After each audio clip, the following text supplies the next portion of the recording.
J'ai jamais été le plus grand ou le plus costaud. Mais justement, c'est dans les moments difficiles que j'ai toujours fait la différence. Mentalement. 14 juillet 98, 2 jours après la finale de la Coupe du Monde, les 2 coups de tête de Zizou, eh bien j'ai un grave accident de voiture qui remet sérieusement en question mon rêve d'intégrer les pompiers de Paris. Et pourtant, 2 ans après, jour pour jour, alors ok, après avoir présenté mon dossier de candidature 3 fois sur 4 possibles, eh bien je défile sur les Champs-Élysées dans les rangs des pompiers de Paris. En fait, plus c'est dur et plus je suis fort. C'est ce qui fait que lors d'un stage commando, j'étais complètement rincé. J'ai quand même réussi à dormir en marchant. Comment être plus fort après l'impensable? Car oui, c'est possible, et je vais vous le démontrer. En fait, je suis persévérant. Lors d'un stage de parachutisme, j'ai quand même failli mourir. 1 heure après, je suis de nouveau dans l'avion avec mes potes. Bon, alors ça m'a valu un limbago, l'histoire, qui me chatouille encore un peu. J'aurais aimé te dire que c'est en atterrissant, mais non, c'est en pliant le parachute.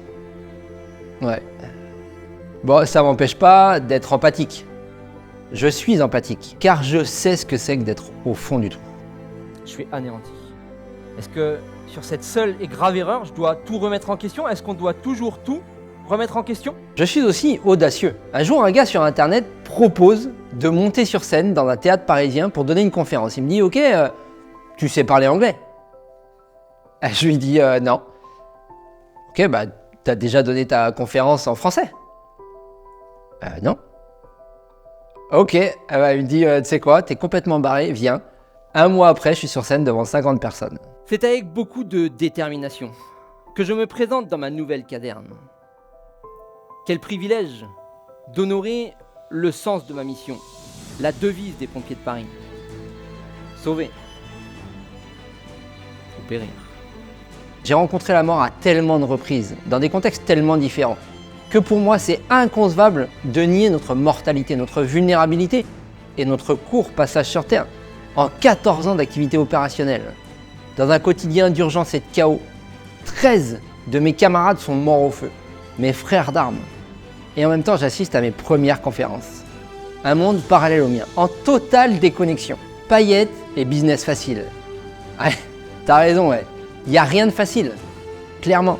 Par contre, je découvre l'impact des orateurs. Je suis fasciné par leur capacité à inspirer les autres. Je suis fasciné par la construction de leur message.